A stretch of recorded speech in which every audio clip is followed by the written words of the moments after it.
Hello students, तो कैसे हैं आप सब। तो आज हम प्रीवियस ईयर के क्वेश्चन बैंक करेंगे जो आरआरबी ग्रुप डी के हैं और ये 12/11/2018 को आए हुए हैं फर्स्ट शिफ्ट में। तो अगर आप ऐसे ही वीडियो को मिस नहीं करना चाहते हैं तो आप हमारे चैनल को सब्सक्राइब कर लें और बेल आइकन को भी प्रेस कर लें, जिससे आप नए वीडियो की नोटिफिकेशन सबसे पहले आप तक पहुंचेगी। तो चलिए आज हम स्टार्ट करते हैं। तो देखिए स्टूडेंट्स, हमारा फर्स्ट क्वेश्चन क्या कहता है कि किसी निश्चित धनराशि पर 5% वार्षिक साधारण ब्याज की दर से 3 वर्ष का साधारण ब्याज उसी राशि पर 4% वार्षिक चक्रवृद्धि ब्याज की दर से 2 वर्ष के ब्याज से 649.80 पैसे अधिक है, तो धनराशि ज्ञात करें। ठीक है, तो क्या बोलता है, धनराशि ज्ञात करें। तो देखिए यहाँ पे क्या दिया है, यानी कि इंटरेस्ट और इंटरेस्ट, यानी कि इंटरेस्ट का ही अंतर दिया गया है आपको क्वेश्चंस में। क्या दिया गया है आपको, 649.80। ठीक है, तो चलिए हम यहाँ पे करते हैं। यानी देखिए SI और यहाँ पे CI, इन्हीं दोनों का अंतर दिया गया है आपको। तो देखिए SI आपका क्या है, चलिए SI का देखिए क्या है आपका 5% के हिसाब से। देखिए 5% कितने साल के लिए है, 3 साल के लिए। ठीक है, तो यहाँ पे कितना बन रहा है टोटल इंटरेस्ट, यानी 15% बन रहा है। ठीक है, अब यहाँ पे देखिए 4% क्या होगा, फर्स्ट ईयर में मिलेगा। 4% क्या होगा सेकेंड ईयर में। ठीक है, ये क्या हो गया फर्स्ट ईयर का इंटरेस्ट और ये क्या हो गया सेकेंड ईयर का इंटरेस्ट। ठीक है, तो अब लेकिन देखिए सेकेंड ईयर में क्या होगा, ये क्योंकि ये चक्रवृद्धि ब्याज है तो यहाँ पे क्या होता है, इसका भी 4% आपको मिलेगा। ठीक है, सेकेंड ईयर में तो इसका 4% कितना होगा आपको, तो यहाँ पे होगा 0.16% होगा। ठीक है, तो देखिए यहाँ पे टोटल कितना हुआ, तो यहाँ पे 8 यहाँ से हो गया आपका, 8% यहाँ हो गया और प्लस 0.16% इसे भी जोड़ लीजिए, तो टोटल कितना हो गया आपका 8.16% हो गया। ठीक है, और क्वेश्चन में क्या दिया है, इन्हीं दोनों का अंतर। ठीक है, इन दोनों का अंतर कितना दिया है आपको, देखिए इन दोनों का अंतर निकालिए यहाँ से। तो हम यहाँ पे घटाएंगे तो क्या होगा आपका, तो हम यहाँ पे घटाएंगे तो क्या होगा, देखिए 4 और यहाँ पे 9 में से गया 1 गया, कितना बचा आपका 8 पॉइंट।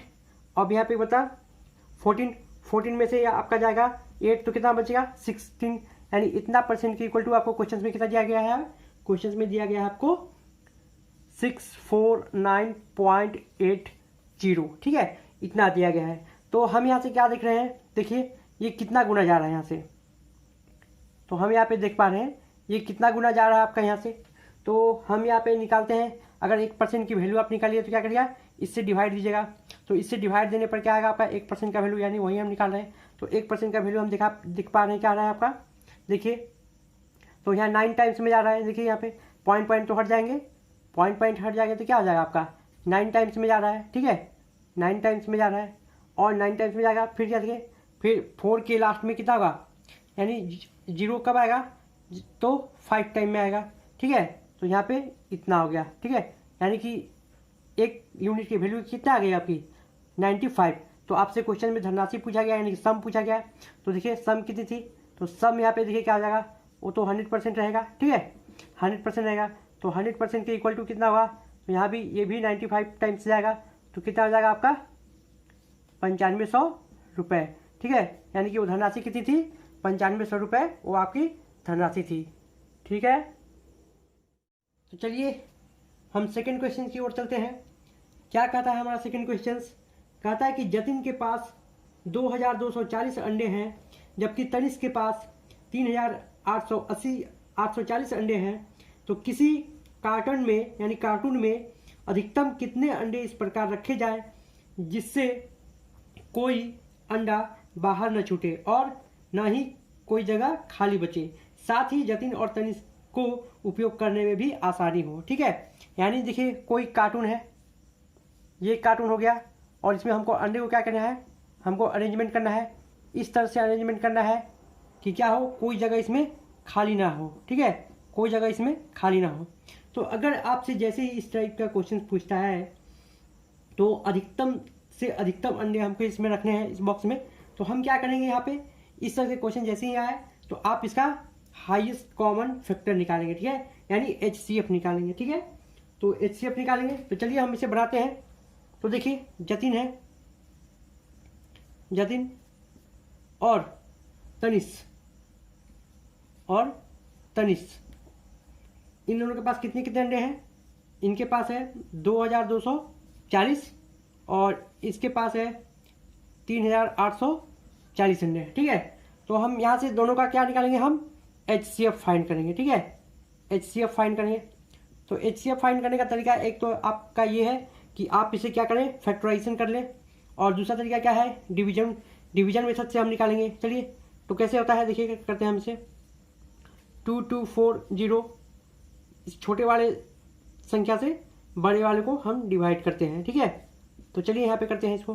तो क्या होगा यहाँ पे देख पा रहे हैं, 1 टाइम में जाएगा, यानी 2240, यहाँ पे देखिए घटाइए इसे, यहाँ पे क्या बच रहा है आपका 1600 बच रहा है। अब जो ये बचा, अब फिर किसको देंगे हम इसे, तो इस वाले नंबर को हम यहाँ पे देंगे 2240। तो चलिए हम इसे देते हैं, कितनी बार में जाएगा, ये भी 1 टाइम्स में ही देंगे हमसे, ठीक है। तो चलिए इसे घटाते हैं, तो क्या हो रहा है यहाँ पे 6, यहाँ पे इतना बचा। और देखिए अब फिर हम इस जब तक आपका यहाँ पे 0 ना बचे तब तक इसे आप देते जाइए, जब तक पूरी संख्या जब तक कटती नहीं है। तो चलिए हम इसे करते हैं। तो क्या यहाँ पे देखिए कितनी टाइम्स में जा रहा है, तो 2 टाइम्स में जा रहा है। तो चलिए करिए 0, 8, 12, तो यहाँ पे क्या आ रहा है घटाने के बाद, तो यहाँ पे आ रहा है आपका आ रहा है 320। अब 320 से किसको देना है, 640 को। तो हम यहाँ पे क्या देख पा रहे हैं कि ये देखिए 320 है और ये 640, तो कितने टाइम्स में जा रहा है, 2 टाइम्स में जा रहा है, यानी कि 2 टाइम्स में क्या हो गया, ये संख्या पूरी तरह से कट गया, यानी कि आपका HCF क्या आ गया, जो संख्या आपको लास्ट में जब सभी को काट देगी वही संख्या क्या होता है आपका HCF हो जाता है। तो यानी कि कहने का मतलब क्या है कि एक डिब्बे में कितने अंडे अरेंजमेंट होंगे, ज़्यादा से ज़्यादा 320 अंडे अरेंजमेंट होंगे। तो यही आपका क्वेश्चन का क्या था, आपका आंसर, ठीक है। तो चलिए हमारा थर्ड क्वेश्चन क्या कहता है, देखते हैं। समूह A के कर्मचारियों की आय का माध्य 3400 रुपये है और समूह B के कर्मचारियों की आय का माध्य 4500 रुपये है। यदि समूह B में कर्मचारियों की संख्या समूह A की तुलना में 10 गुना है तो दोनों समूहों के कुल आय के माध्य और समूह A की आय के माध्य में कितना अंतर है, ठीक है। इस तरह से क्वेश्चन पूछेगा। तो माध्य का मतलब भी आपने हमको बताया, आपको बताया हमने, क्या होता है, एवरेज होता है, ठीक है। माध्य का मतलब भी क्या होता है, एवरेज। चलिए यहाँ पे करते हैं, क्या है, 2 है, A और B है। अब बोला इनकी संख्या जो है क्या है, अगर A की 1 है तो इसकी कितनी है, 10 गुना है, A से 10 गुना है, तो 10 गुना हमने कर दिया। अब A का माध्य कितना दिया है, यहाँ पे संख्या हो गया इनका, और यहाँ पे दिया है माध्य। माध्य का मतलब क्या होता है आपका, एवरेज, ठीक है, एवरेज ही। चलिए करिए, तो यहाँ पे देखिए कितना है इसका, 3400 रुपये है, और इसकी कितनी है, 4500 रुपये है, ठीक है। तो हम पहले क्या क्वेश्चन में बोला गया, टोटल का माध्य निकालना है हमको। तो टोटल का माध्य निकालने के लिए क्या करेंगे हम, पहले देखिए टोटल एवरेज। तो टोटल एवरेज अगर निकालते हैं हम, टोटल एवरेज निकालते हैं तो क्या होगा, तो चलिए A का पहले करते हैं, तो 1 × 3400 हो जाएगा। फिर प्लस इसे हम करते हैं तो B का देखिए कितना हुआ, 10 × 4500, ठीक है। और यहाँ पे संख्या कितनी है, 10 और 1 11 है आपकी, ठीक है। तो चलिए यहाँ पे करिए मल्टीप्लाई, तो यहाँ पे कितना होगा, 3400 प्लस यहाँ पे कितनी हो जाएगा, तो 45,000 हो जाएगा आपका, कितना हो जाएगा, 45,000, ठीक है, बाई 11। चलिए यहाँ पे करते हैं हम लोग, तो यहाँ पे कितना आ रहा है आपका, तो चलिए ऐड करिए, तो 0,0,4,8,4 बाई 11। तो चलिए हम इसे डिवाइड करते हैं तो कितना आ रहा है हमारा, काटते हैं तो कितना आ रहा है, तो 11 4 जा 44, यहाँ पे घटा तो कितना आ गया 4, यानी 4, ठीक है, 00, ठीक है। तो यहाँ पे कितना आ गया कुल का, चलिए कुल का आपका एवरेज आ गया है कितना, 4400। तो हमें किससे घटाने के लिए बोल रहा है, A को उसमें से घटाएंगे तो उनका अंतर कितना है, ठीक है। टोटल में से हमको किसे घटाना है, तो टोटल माइनस A को घटाना है ना, तो इनका हम क्या आ जाएगा, डिफरेंस, ठीक है। तो डिफरेंस यहाँ पे अंतर आएगा आपका। तो चलिए करते हैं हम यहाँ पे, तो अंतर हम देख पा रहे हैं क्या है यहाँ पे, हम चलिए ऊपर कर दे रहे हैं, क्या है, देखिए अंतर निकालने बोला है, ठीक है। अंतर का मतलब क्या होता है आपका, डिफरेंस, ठीक है। तो डिफरेंस क्या होता है, यानी टोटल कुल में से किसका ए को घटाना है। तो देखिए कुल का कितना है 4400 है और आपका ए का कितना यहाँ पे दिया हुआ है 3400। तो कितना आ गया आपका 0001 यानी 1000 ही क्या आ गया आपका, ये आपका आ गया दोनों का अंतर, कुल और ए का अंतर आ गया। ठीक है, लंबाई चौड़ाई ऊंचाई का अनुपात 3:3:4 है। यदि लंबाई दुगनी चौड़ाई को तिगुनी 2/3 और ऊंचाई को आधी की जाए तो कमरे की 4 दीवारों को पेंट कराने की लागत कितने प्रतिशत कम हो जाएगी। ठीक है, तो देखिए फर्स्ट टाइम में क्या है आपका, चलिए यहाँ पे क्या दिया है आपका, यहाँ पे दिया है आपको लंबाई, ठीक है लंबाई, फिर दिया है आपको चौड़ाई और फिर क्या दिया है आपको ऊंचाई। ठीक है, यानी H B और L। ठीक है, ये दिया हुआ है। तो फर्स्ट कंडीशन में कितना दिया है आपका, देखिए यहाँ पे 3:3:4। ठीक है, ये दिया गया है फर्स्ट कंडीशन में। लेकिन आपको ये देखिए फर्स्ट कंडीशन है, ये फर्स्ट कंडीशन। इसके बाद देखिए अब जब हम क्या करेंगे तो हम इससे निकाल लेते हैं, क्या निकाल लेते हैं हम यहाँ पे चारों दीवारों का क्षेत्रफल निकाल लेते हैं। ठीक है, क्या निकाल लेते हैं यहाँ से चारों दीवारों का क्षेत्रफल निकालते हैं। तो चारों दीवारों का क्षेत्रफल यानी क्या होगा यहाँ पे देखिए 2 × L + B × H होता है। ठीक है, तो यहाँ पे चलिए पुट करिए वैल्यू, L कितना है आपका 3 + 3 × 4 हो जाएगा आपका। तो चलिए यहाँ से करते हैं 2 × 6 × 4। तो यहाँ पे कितना हो जाएगा आपका, देखिए मल्टीप्लाई करिए तो यहाँ पे हो जाएगा 12 4 जा 48 हो जाएगा। ठीक है, तो 48 यूनिट आ गया। चलिए अब सेकेंड कंडीशन देखिए क्या कहता है, अब सेकेंड कंडीशन में क्या कहता है कि चलिए यहाँ पे क्या हो रहा है L B और H। ठीक है, तो यहाँ पे कितना दिया होता 3 और यहाँ पे 4। लेकिन अब कंडीशन में जैसे बोला गया है हम वैसे करते हैं, क्या करते हैं यहाँ पे, तो चलिए क्या करना है लंबाई को दुगनी कर दी जाए। चलिए तो 2 से मल्टीप्लाई किए तो 6 आ गया।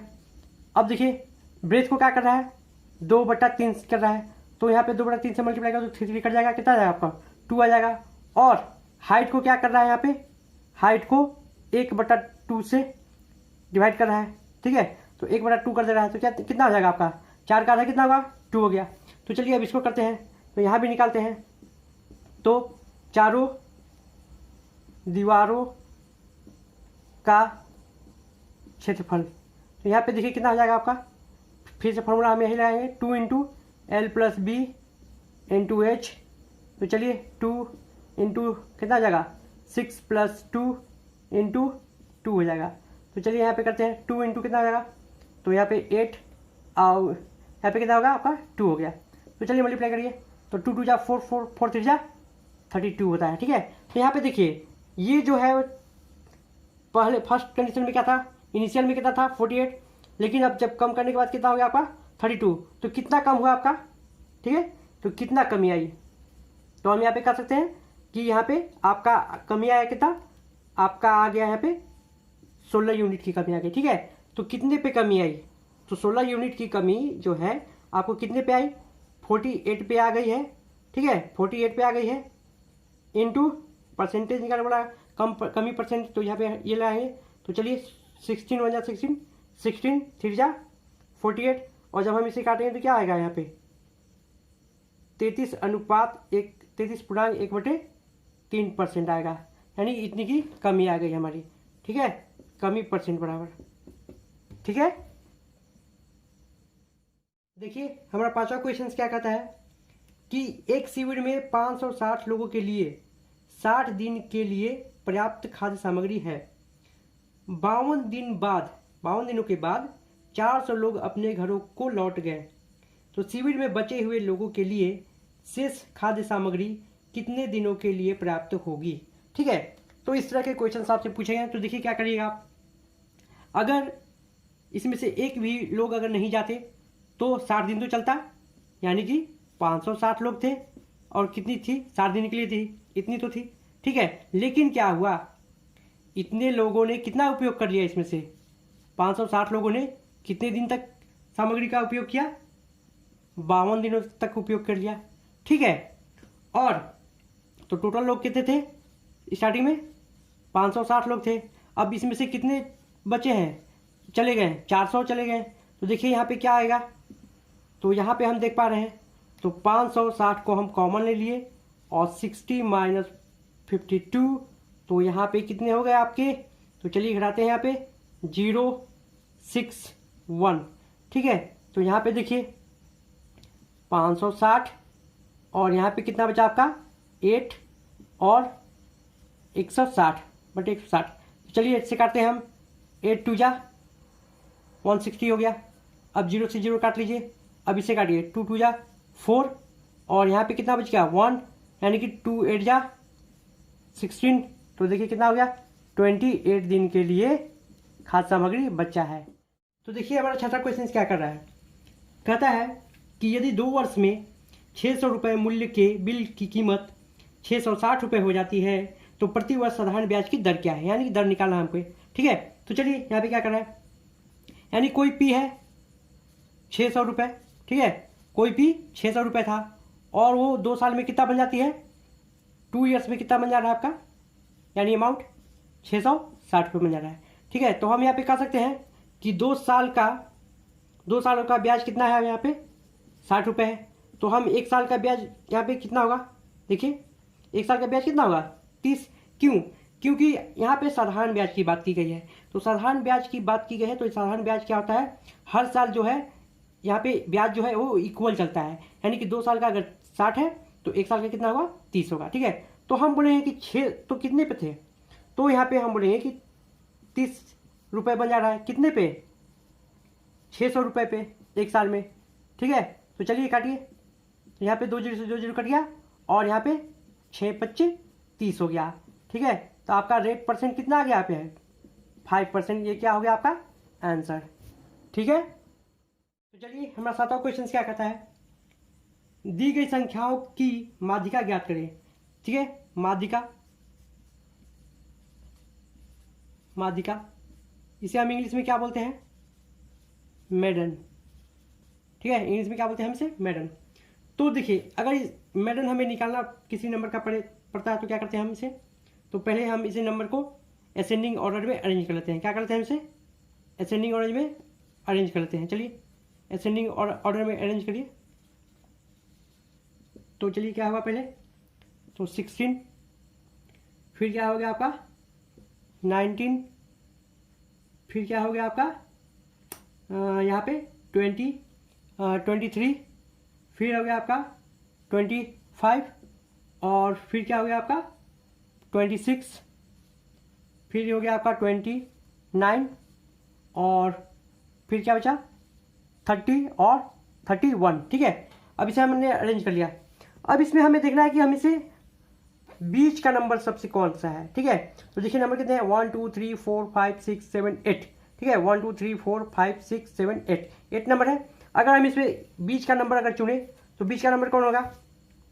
अगर हम 26 को लेते हैं तो क्या होगा यहाँ पे देखिए, तो यहाँ इधर भी 3 हो गया और इधर भी 4 हो जा रहा है। तो यहाँ पे नहीं पड़ा, यहाँ पे 2 डिजिट बन रहा है हमारा। ठीक है, ये 2 डिजिट अगर लेंगे तो क्या होगा यहाँ पे मेडन बनेगा, यानी बीच का। तो चलिए इसमें क्या होता है आपका, तो चलिए यहाँ पे देखते क्या करते हैं हम। यहाँ पे हम करेंगे कि माध्यिका बराबर क्या होगा, माध्यिका बराबर यानी 25 प्लस 26 डिवाइडेड बाई 2 होगा। ठीक है, तो चलिए हम इसे ऐड करते हैं। तो यहाँ पे कितना होगा 1 2 2 4 और प्लस 1 यानी 2। तो चलिए हम इसे डिवाइड करेंगे तो क्या होगा 2 2 जा 4। ठीक है, 2 2 जा 4, 2 5 जा 10, बच गया 1 यानी कि 5। ये क्या हो गया हमारा माध्यिका आ गया, यानी मेडन हो गया। ठीक है, 8वें क्वेश्चन की ओर चलते हैं। क्या कहता है कि यदि 0.27 बाई पी का स्क्वायर इक्वल टू 27 तो पी का वैल्यू क्या होगा। ठीक है, कहा गया है if 0.27 by p square equal to 27 then find the value of p. ठीक है, तो यहाँ पे पी की वैल्यू हमें फाइंड करने के लिए बोला गया है। तो देखिए यहाँ पे क्या दिया गया है आपका 0.27 बाई पी का स्क्वायर बराबर यहाँ पे 27 दिया गया है। ठीक है, तो अगर हम पी को यहाँ पे ले जाते हैं, ठीक है, तो अगर हम पी को यहाँ पे ले जाते हैं तो यहाँ पे 27 आ जाएगा आपका। ठीक है, पी का स्क्वायर, तो हम यहाँ से क्या हुआ आपका 00 बन रहा है, कटेगा, तो अब पॉइंट क्या होगा यहाँ पे हट गया आपके पॉइंट। ठीक है, पॉइंट हमने हटा लिया, तो अब हमने काटा तो यहाँ पे कितना हो गया 100। ठीक है, यानी कि 1/100 हम इसे इधर ले आते हैं। ठीक है, तो यहाँ पे क्या हो गया इतना हो गया।